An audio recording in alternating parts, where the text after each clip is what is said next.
welcome back to my channel. I'm not gonna lie, this is probably like the 4th or 5th time I'm filming this video. I'm trying once more, and I think this is the one. We've got the Christmas tree up, we've got the fireplace, the fake fireplace. You like it? It's really burning. It's getting really cozy in here. I've wanted to film this video since before I moved countries. I'm talking before I even knew I was moving. I was like, one day I'm gonna film this video and it's gonna be the 5 things I wish I knew before I moved. And girl, let me just tell you, there are things I wish I knew before I moved. I moved to LA from Sydney, Australia. I've watched a few of those things I wish I knew, and it was stuff like, you know, they ask if you want bacon and avocado with everything. So it's not like that. This is like legit stuff that I wish I knew. This is like, if you are really moving, these things you need to know. So if that's you and you're interested, keep watching. The first thing I want to talk about is your social security card. Now, I'm sure you've heard of it. Maybe I was naive. Like, I knew what it was and I knew it was a thing. If you're in Australia, it's your equivalent of a tax file number. Yeah, it's important, but if you don't have it, you're just like, oh, I'll get it to you later. Like, it's no big deal. Here, it's everything. It is your life. It is your identity. This is like sidetracking, but like Americans, if you're not like a citizen or you're not born here, they consider you an alien. I think that's kind of rude, but other than the fact that you're an alien on like forms and stuff, you are literally an alien. You don't exist as a human without a social security number. They don't care about anything. I knew it was important to the point that before I left, I was doing like emails. I was contacting the US Embassy in Australia, in Canberra. I was calling up the US, the actual office over here as well, being like, how do I get this number? Because I knew it was important and I needed it to like get apartments and things. I like knew a basis of it, like, you know, oh, I should get this number organized.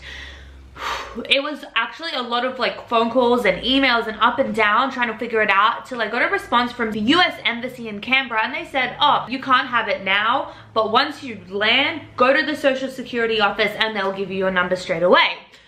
Oh my god, I wish I did. People always ask me, what was the first thing you did when you landed in America? And I was like, I literally went to the Social Security office. And we spent, it was cold in the morning, poor Ginger took the day off work to take me to this Social Security office, and we literally stood there for about over an hour for the lady to tell me when I got to the front of the line finally, you don't get to have a Social Security number till you're in the country for 30 days. So at this point, I was just mad that I'd waited in this line and then I'd been told it was now and I could get it straight away and blah, blah, blah. I already knew that I had technically applied for one. When you apply for a green card visa, like the diversity visa, you are automatically like put into like the system as someone who needs a social security card. So that was all good. It was the fact that now I have to wait 30 days. So I was like, okay, whatever. That was just a waste of time. So we went and ate. So then I started looking for apartments and all these other things and realizing no one will let me go anywhere and do anything without this number. So I called and I called and I called the office, and I was on hold like an hour at least every day trying to be like, where is my number? I said I could have they told me I could have my number. Can you fast track it? I need this number. How, you can't start work? I was like, I had 10 days between landing and starting work. I couldn't start work without this number. It was such a stressful time. Like, this goes into my next point, but sort of more on social security still. You can't get your license. I knew I had these 10 days, and me, naive Anita, was like, oh, 10 days, I'll find an apartment, I'll get a car, I'll get my license, and then I'll start work, and it will be like smooth sailing. Everything's fine. No, it was not, because I couldn't even get my license. Like, I don't know if you've seen my earlier videos. I'll link them below and I'll put them up here. I was literally in the DMV line for so many hours to get to the front for them to tell me you can't get your license because you don't have a social security number. I was pissed off, and I tried all these loopholes because I was on the line with the DMV now, and they're like, oh no, you should be able to get it because of this and this, and I was trying everything, and no one would let me do anything. But anyway, luckily the persistence paid off. I did get my social security number in 10 days. I was able to start work on time. The other thing I wish I knew in terms of social security is the apartment. Now, I always had the vision and I always wanted to live alone. I do live alone in a studio. That was what I wanted. I didn't want to have a roommate. I didn't want to share. However, Social Security aside, once I got it, I was like, thank God, now I can move in. Because this apartment, I applied literally on the second day I landed, and I didn't get it for 6 weeks. It was just so much problems because of the Social Security and everything. And this takes me into like another half point about a credit check and a credit score. I thought that my Australia, I worked hard on my credit score. I thought I could just transfer that up into the US from Australia. I brought all the documents. They were like, no, it means nothing. You start at 0. But without a credit score, they won't let you do anything. They won't let you get an apartment. My phone, I can't actually auto pay it because I don't have a credit score. I have to pay it monthly. Simple things like that you can't do without a credit score because you're starting at 0. And in that respect, you can't get an apartment by yourself. I was very fortunate that I got it because I have a beautiful aunt who co-signed with me. Even though I could prove to them my salary and I could prove I could afford it and it was fine that I had a job, they wouldn't buy it. It didn't mean anything because there was no credit score. So you need to have that in mind, that if you don't have anyone to co-sign with, they're not going to give you an apartment by yourself. So you have to, in that respect, you have to probably live with someone for a year, build up your credit score, and then apply for something. Now that is something I wish I knew. The second thing I wish I knew, again, we're going sort of back into that license thing. It was a nightmare. I knew the DMVs, I was told the DMV lines were crazy and annoying and insane, but let me just tell you, it was worse than I ever expected. It was honestly like Beyonce was at the front of the line and people were just lining up to meet her. And Beyonce was not there at the front of the line, let me just say. It was no one. It was just cranky people. It was like a nightmare. It was cold. It opens at 8 a.m. I was there by 6:30 just sitting in a line, and the line just wrapped around already. It's like a Monday morning. What are people doing? They're literally waiting at the DMV. So yeah, like I was saying before, it took me a very long time to just get my permit. Now, I'm 24. I was like, how old am I? I'm 24. I've been driving since I was 16. I remember when being 15 and studying for this stupid like driver's test.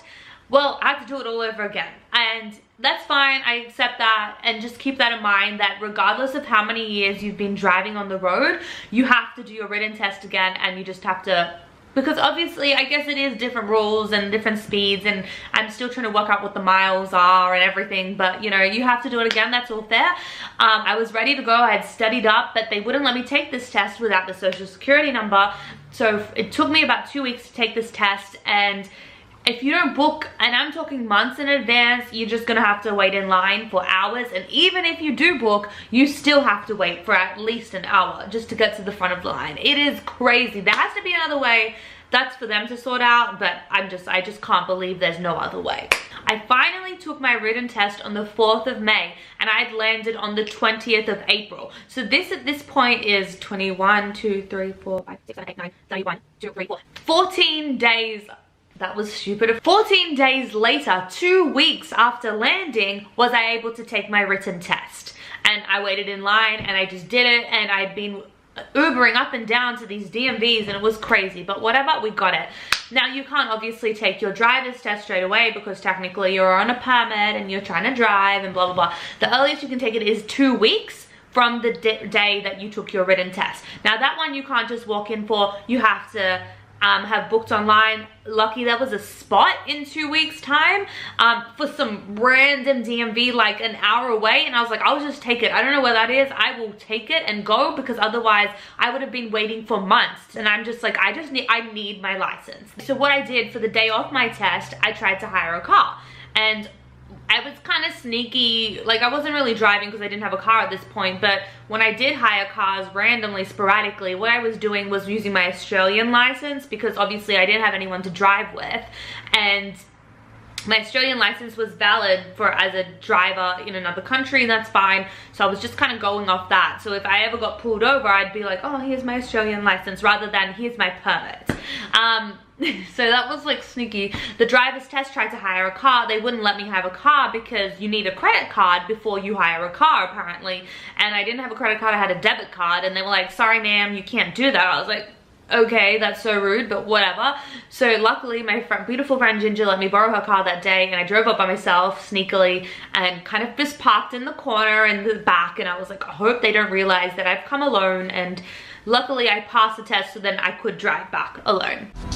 Then you're left in the dust, it's all about the car situation.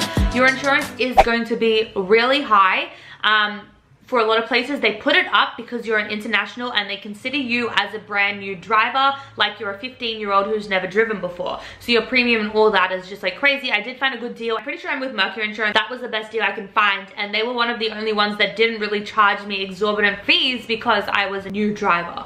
Okay, it doesn't matter if you have this clean record at home, you're a new driver. The other thing is I did buy out my car. Try and do that as much as you can, because if you lease it, because you're a new driver and you're an international without a credit score, by the way, this is the part that really pushes it up. They put the interest rates up like crazy. I think I was told once it's like 20%, where the average LA person is 4%. So really try and avoid that as much as possible. And if you do have to lease it, pay it out as soon as you can, because your fees are so much higher than the average person. Step like 3.1.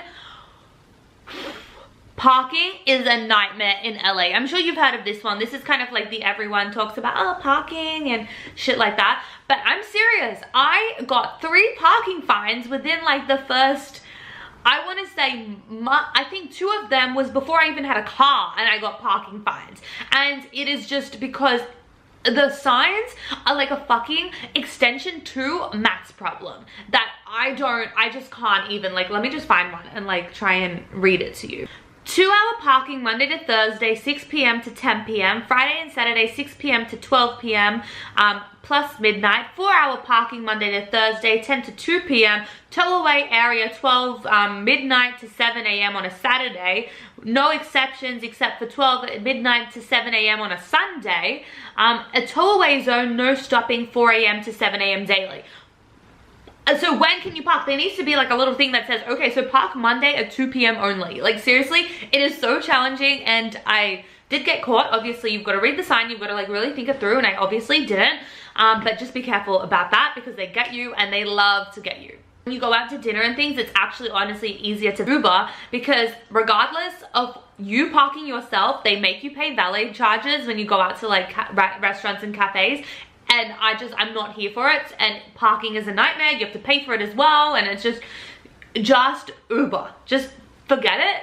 Just go, enjoy a drink. You can drink that and just call it a night. Yeah, there's like no free parking in LA. Like even going to Westfield, you have to pay. I used to think like 3-hour parking at Westfield was like, that's not enough. I need more free parking. I won't want to pay $4 for like 6 hours. Oh my God, I wish I could. I wish 3-hour parking was a thing. Number 4, no surprise again, but medical system. As much as I was aware of how different it was and how shit it was, I was not aware. I mean, 5 years ago I was in the country and I was very sick at one point, and I was working on summer camp. Camp Sinking Hills, Minnesota represents, and I was very sick and I was in and out of hospital for about a week. And I remember I went to the pharmacy at one point. I was taken to the pharmacy to buy these like prescription pills, and I got to the checkout and it was like $100 and something. It was like, I think 130 or like 120, I don't know, something like that. And I was like, seriously, like this would have cost me like $10 at home. It was insane. Couldn't believe it. Anyway, I was on my way home, I was shaking the canister and I was like, at least it sounds like there's a month's supply. Hopefully I'll feel better.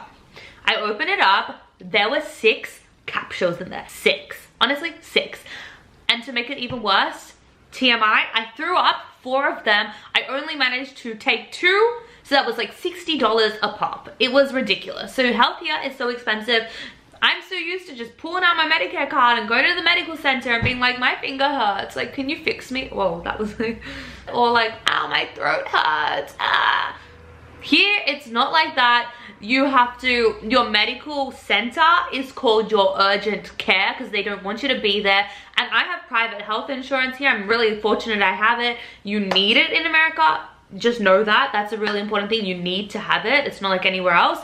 And to go there, it cost me over $40. And one tip I wish I knew was when you land, even if you're not sick, just find a doctor and go and just get it like an overall checkup. Just go and meet your doctor, because what happened was when I actually did need the doctor for the first time, no one would see me as a new patient unless I wanted to wait like 2 months. And I was like, no, I need to see a doctor now. So I had to go to urgent care and paid like $45–50 to just be seen for like 2 minutes because I didn't have a doctor. What I could advise, go and find a doctor, meet up, and then even if your doctor is busy and can't see you when you actually need to, you're on the system, you've been seen by a doctor, and your data is in the system so anyone will see you. Even though I see my doctor, you still have to pay, but it's not like $50 to go to urgent care.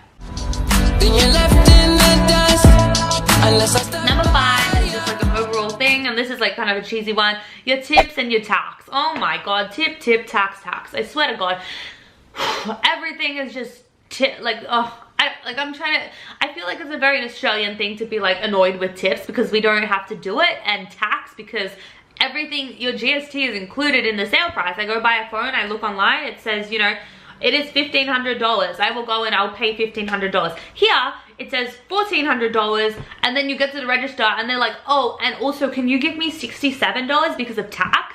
I'm like, just put it in there. I don't want to have to think about it, because you go in there and you're like, oh, I just need this. It costs $3, pull out $3, and they're like, it's $3.74, and you're like, okay, and you're like rummaging through change and all the coins are different sizes and you don't understand what they look like, and it's a whole situation. But just deal with it and just know that you have to tip. And tipping, I thought, was a nice thing, was 10%. Apparently that's horrible. You need to tip a minimum like 15–20. And I'm like, oh, obviously when you go to cafes and stuff you tip, but like everywhere else I kind of just don't tip. I'm like a bad tipper, I have to admit. You have to tip to go like simple things like get your hair done, the hairdresser.